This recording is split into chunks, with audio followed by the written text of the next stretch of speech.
Hi, this is Scott Garibay, and today we're going to talk about Dungeons and Dragons, and we're going to talk about one quarter. We're going to talk about 2023 fall in the competition for Dungeons and Dragons in that specific month. The three most significant competitors that came out against Dungeons and Dragons that tried to grab its crown, right? And in 2023 fall. And so basically, this week I'm taking a look at the competition for Dungeons and Dragons in 2023. 2023 was a major year, and I just wanted to cover the significant competition that Dungeons and Dragons had in this specific year. Let's look at July, August, September of 2023, and the three most significant competitors that came out in that specific 2023 season. All right, so what were they? First was, and actually I'm going to put these in order of, in order of importance. All right, was EZd6 core rulebook.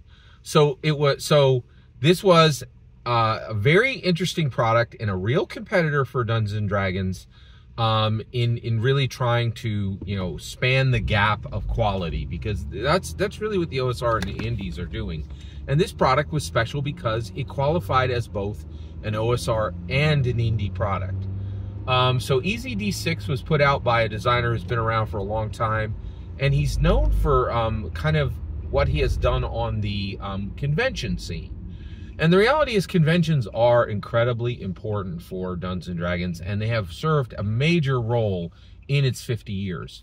We don't really know if conventions are going to be a thing going forward. Many things were cracked in half by the Great Pandemic, and now the cons are back, but some of them are still pretending, that the Great Pandemic is in the middle, and they have all these kind of weird, hey, come, but, dress up like you're in a, end of the world film, like it just, like we're in Al Pacino's, or we're in the Outbreak film, and some are like, hey, come on in, and so people are like, if I go, am I going to be able to enjoy myself? It's a whole thing.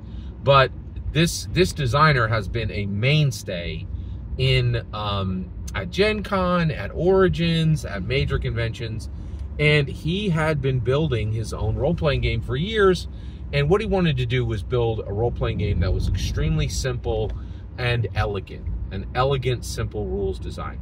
Now, the reality is I have switched over to Dungeons & Dragons is King.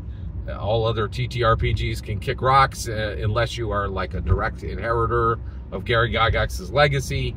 But when I was a overall TTRPG fan, my favorite was Index Card RPG. And this EZd6 really had a very significant Index Card RPG vibe.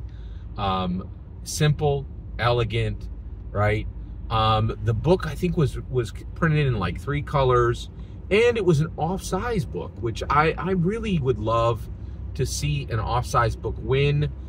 They never do, but I appreciate the attempt, right?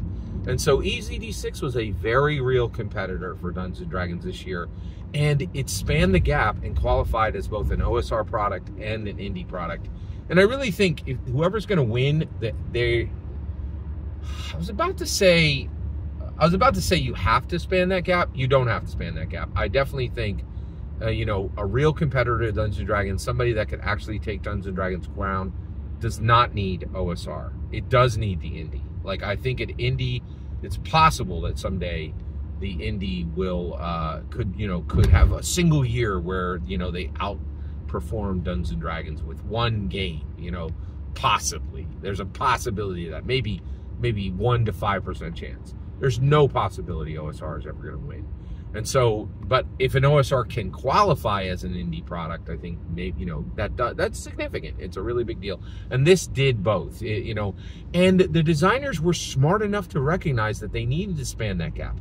They needed to make it attractive to OSR. It is fundamentally an OSR product, right? It's made literally by, an older person who likes older design. but they were smart enough to say, okay, we need some innovation in this. We need to make this thing look like you don't have to blow the dust off the cover. And they did. It was very interesting. I think they also contracted some art and actually got some ideas for distribution from Ingrid Bernal over at Index Card RPG. This is a real competitor, a really interesting product. Honestly, I think it's one of my favorite competitor products for Dungeons & Dragons of the year. One of. And, you know, and I have to say, even a product I have some goodwill for, right? And so it's a very significant competitor. Let's talk about Tales of the Valiant. Now, here's a product that I have absolutely no goodwill for, and I was very, very happy to see it fail. And the reason why is this came out of Kobold Press, Project Black Flag, and this was, hey, let's all celebrate, you know, the misstep, you know, the OGL, you know, Manic Panic from the beginning of the year. And guess what? That's going to turn into real, you know, that's going to give us the momentum we need to actually defeat Dungeons & Dragons. Tales of the Valiant with Kickstarter for $1 million. That is a massive loss, right? That might have mattered if Kelsey Dion didn't do 1.3 million. Kelsey Dion did 1.3 million. Kelsey Dion did 1.3 million.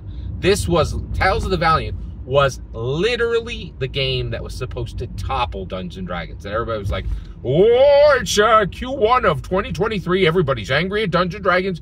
This is our window. Let's charge through the gap and win and defeat Dungeons & Dragons forever. Failure. DOA. Right? This thing was done. Dunzo. Stillborn. Right? $1 million and it was nothing. And this is a new day. You could have $1 million Kickstarter and turn out a loser, right? $1 million Kickstarter, lost to Kelsey Dion, arguably like just coming out of nowhere. Super tiny publisher, you know, a fresh designer, right?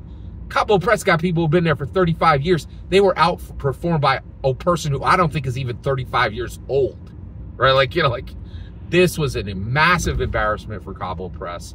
It validated that Dungeons & Dragons was right to leave them after their Tyranny of the Dragons, you know, performance, which was okay but not great. They think they did a good job, but they didn't do a great job, and they were rightfully like dismissed. Like, we'll handle it from here, you know. And this was, and honestly.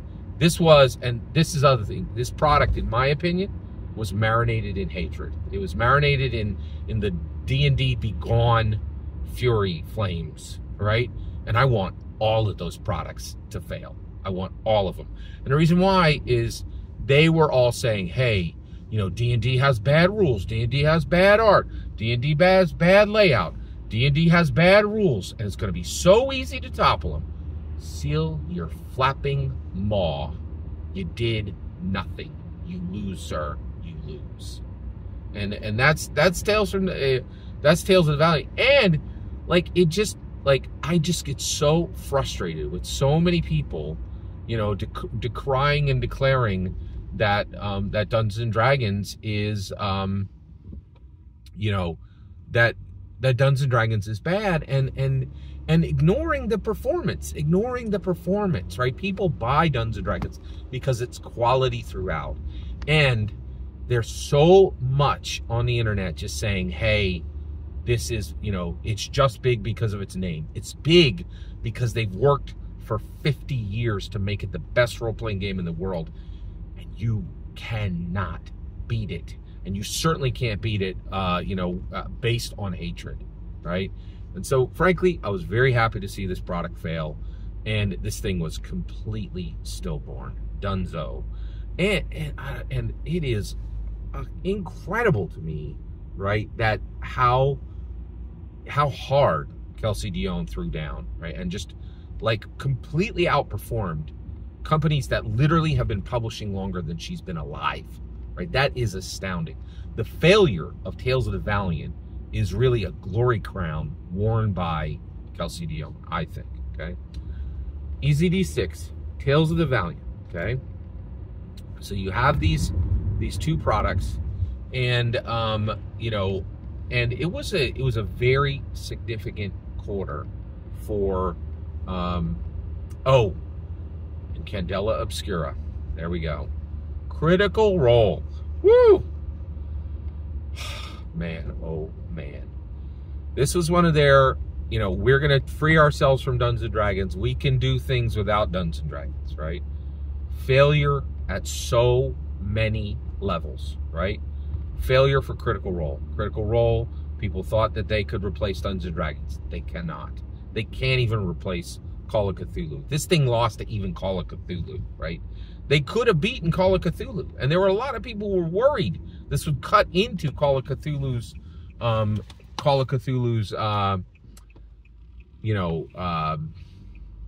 market, right? And honestly, I was extremely excited about this until I read it, and I was still excited about it until somebody was like, "Hey, did you happen to notice this thing is a bog standard, horrible copy of, literally written by a guy who wrote, you know, who wrote a copy, who literally wrote a copy of John Harper's Blades in the Dark. This is refried beans, man." And so Candela, so a failure of PBTA, a failure of Critical Role, a failure of Taliesin Jaffe, right? Matthew Mercer is the incredibly overworked Michael Jordan of the team. And he's like, "Hey, I have to have lunch with Jeff Bezos and discuss season 3 of our multi-million-dollar show, Legends of Vox Machina. Taliesin, can you do one thing?" No, I cannot. Right? Like, he dropped the ball on it. Like, he's just like, "Oh, hey, I'll go talk to somebody who's copied an RPG before. He'll copy one for us, and it's going to turn out great." It did not. Right? Like, and again, this is people coming for D&D's crown and failing. Right? This was a massive, massive failure on the part of Critical Role. And really, more than anybody, Taliesin Jaffe, right? This was lazy and bad, in my humble opinion, right? Like, it was very, very bad. And the reality is, they should have made their own game and failed on their own merit. They failed from lack of effort, right? And the other thing is, hey, why not just hire John Harper? Why would you hire someone who copied John Harper? Again, Taliesin Jaffe just dropping the ball. Failure of PBTA, failure of Critical Role, failure, most of all, of Taliesin Jaffe, and a failure of Critical Role for anyone on Critical Role to do anything that actually helps them, rather than get, you know, carried on the back, you know, like, and, you know, again, it's just Michael Jordan. Can you guys sink a single freaking basket? Like, you know, and the answer was no. Taliesin Jaffe could not sink a single basket. Rough quarter, right? Rough quarter for the OSRs and the Indies. So EZd6, Candela Obscura, Tales of the Valiant. EZd6, significant competitor. The other two, tried and fail, man. Like, you come for the king, you best not miss. Every single word that you just heard is my humble opinion. What's important is when I get to hear your humble opinion, when you get in the comments and send your traffic. Please consider liking and subscribing, and have a wonderful millennium.